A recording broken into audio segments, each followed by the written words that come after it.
बिलाल हमारे साथ ही रहेगा। एक और अहम खबर यह है कि लाहौर हाई कोर्ट ने फवाद चौधरी को मुकदमात की मुबैना गलत तफसीलात देने के खिलाफ तौहीन अदालत की दरखास्त समाअत के लिए मुकर्रर कर दी है और इससे मुतालिक तफसीलात भी आपसे जानना चाहेंगे।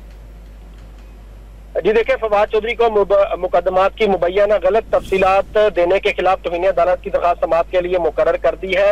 रजिस्ट्रार ऑफिस की जानिब से फवाद चौधरी की दरखास्त को समाअत के लिए मुकर्रर किया गया है। पुलिस के खिलाफ तौहीन अदालत की दरखास्त पर 11 जुलाई को जस्टिस आलिया नीलम की सरबराही में 2 रुकनी बेंच समाअत करेगा। फवाद चौधरी ने यह मौक़िफ़ इख्तियार किया है कि पुलिस ने पंजाब भर में दर्ज मुकदमात की तफसीलात उन्हें गलत फराहम की है। गलत मालूमात फराहम करने पर पुलिस के खिलाफ तौहीन अदालत की कार्रवाई की जाए। तो इस हवाले से फवाद चौधरी ने अपने वकील के जरिए तौहीन अदालत की यह दरखास्त जो है वो दायर की थी, जिस पर रजिस्ट्रार ऑफिस ने अब इस दरखास्त को समाअत के लिए मुकर्रर कर दिया है।